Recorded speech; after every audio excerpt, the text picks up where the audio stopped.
Lo que necesitamos para este juego es un pasillo.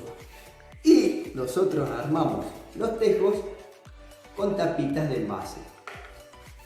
Y tenemos un bochín que lo hicimos con una pelotita de papel, la envolvemos en una bolsita.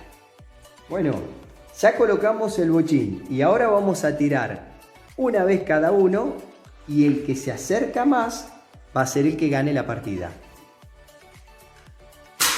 Ah, es buena. Dale.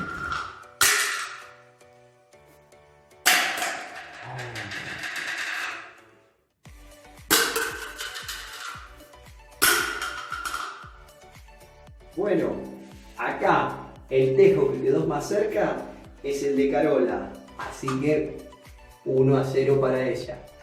Una variante, nos ponemos uno de cada extremo y tiramos de cada una de las puntas. ¿Listo? Dale. Ah.